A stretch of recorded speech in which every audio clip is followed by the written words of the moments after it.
नाविल के हम जो पहले पीवाई के क्वेश्चन का जिक्र करेंगे कि नाविल के जो आने वाले कंपटीशन एग्जाम के अंदर या जो पहले जो एग्जाम में आए हुए सवाल है उसका हम जिक्र करेंगे। तो पहला सवाल है, प्लाट किसके लिए जरूरी है? तो एक नाविल के लिए जरूरी है। सवाल नंबर 2, मैदान अमल क्या है? तो नाविल है। ये एक तो फर्स्ट ग्रेड 2011 में पूछा हुआ सवाल है, एक सेकंड ग्रेड 2013 में पूछा हुआ सवाल है। फिर अगला सवाल है, नाविल के लघ्वे माना क्या है? तो नाविल के लघ्वे माना है अजीब, निराला, अजूबा। ये फर्स्ट ग्रेड 2013 में पूछा हुआ सवाल है। फिर अगला सवाल है, लफ्ज नाविल किस जबान से माखूद है? तो ये अतावली जबान का लफ्ज है। ये फर्स्ट ग्रेड 2022 में पूछा हुआ सवाल है। फिर अगला सवाल है, उर्दू के पहले नाविल निगार कौन है? तो उर्दू के पहले नाविल निगार डिप्टी नजीर अहमद को माना जाता है। यह फर्स्ट ग्रेड 2022 में पूछा हुआ सवाल है। फिर अगला सवाल है, लफ्ज नाविल किस जबान से माखूद है? तो ये अतावली जबान से। ये रीड 2015 में पूछा हुआ सवाल है। फिर अगला सवाल है, नाविल किस जबान के लफ्ज नाविला से बना है? तो ये अतावली से बना हुआ है। ये सेकंड ग्रेड 2015 में पूछा हुआ सवाल है। ये तो हमने नाविल के अंदर आए हुए सवाल पीवाई क्यू क्वेश्चन का प्रश्न का जिक्र किया है। अब नाविल क्या है, नाविल के माना क्या है, इसके बारे में हम आपको बताएं।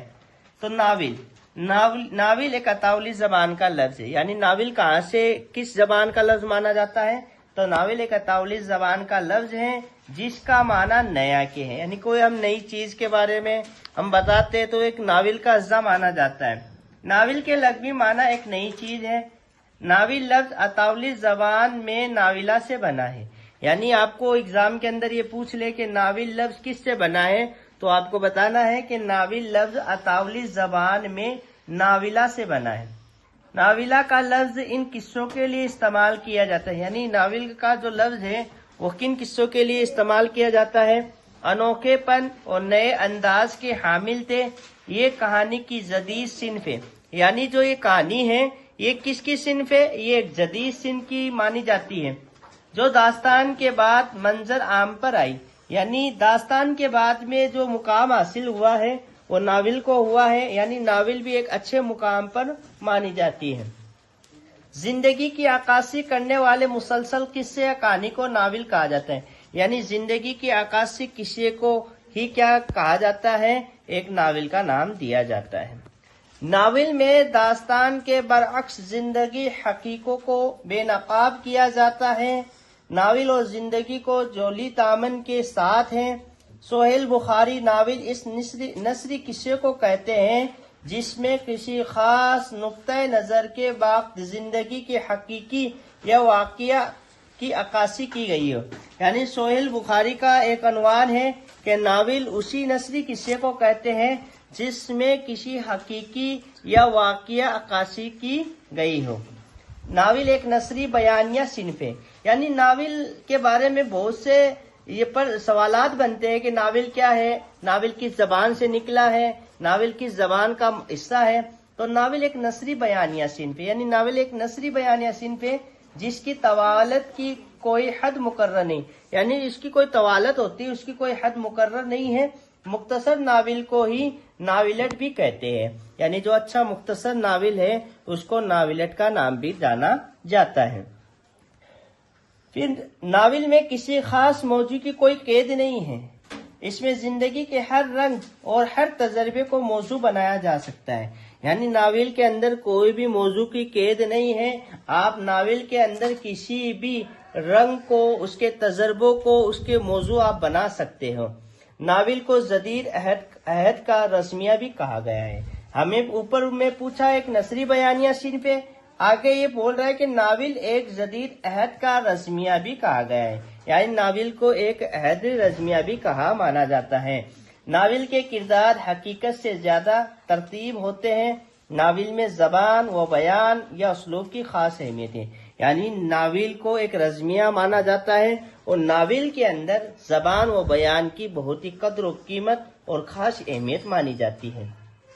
हर नाविल एक नुक्ता नजर होता है। यानी हर नाविल निगार का एक नुक्ता नजर होता है। कोई भी नाविल लिखता है या कोई भी बात लिखता है तो उसका कोई ना कोई मौजू होता है, उसके एतबार से लिखता है जो इसके मौजू और मकसद की तर्जमानी करता है। यानी जो नाविल निगार है वो अपने नाविल के अंदर कोई बात को बयान करता है तो उसका कोई ना कोई मौजू होता है या उसका कोई मकसद होता है।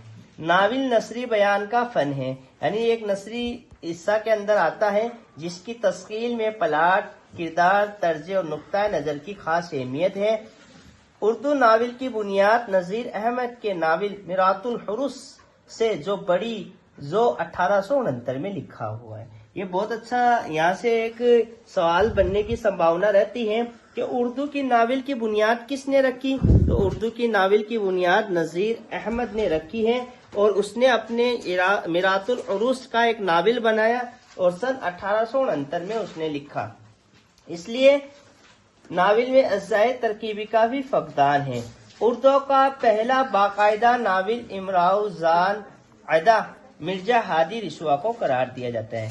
यानी नज़ीर अहमद के बाद में जो नाविल लिखने वाला है वो मिर्जा हादी रिसवा है।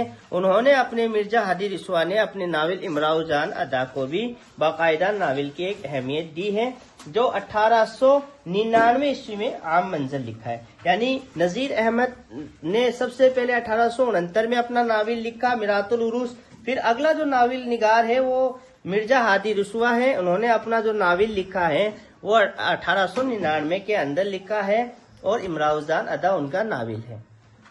उर्दू का नाविल पेश और कहा जाता है डिप्टी नज़ीर अहमद और शरसार को। यानी उर्दू का जो नाविल निगार है पेश कशी माना जाता है वो डिप्टी नज़ीर अहमद को माना जाता है। यानी नाविल को अहम बुलंदी मुकाम हासिल के लिए, अहम ऊंचा मुकाम देने के लिए जो सबसे बड़ा अहम रोल रहा है वह डिप्टी नज़ीर अहमद का रहा है। और इनका जो नाविल है मिरातुल उरूस वो भी एक अहम कामयाबी रोल अदा किया है उर्दू के अंदर। राशिदुल खैरी ने समाज में औरतों की मिसाइल को लेकर नाविल लिखे। यानी एग्जामिनर आपसे पूछ ले कि औरतों की मिसाइल किसके लिए लिखा गया है तो आपको बताना है राशिदुल खैरी ने लिखा है अपने नाविल के अंदर। नाविल बिनतिल वक्त नाविल के फन को उरूस तक पहुंचाया है। मुंशी प्रेमचंद का भी इसमें अहम मुकाम रहा है। यानी आप राशिदुल खैरी के बाद में अगर बहुत से मुकाम है जैसे मुंशी प्रेमचंद है, ये भी एक नाविल निगार के अंदर एक अहम मुकाम माना जाता है।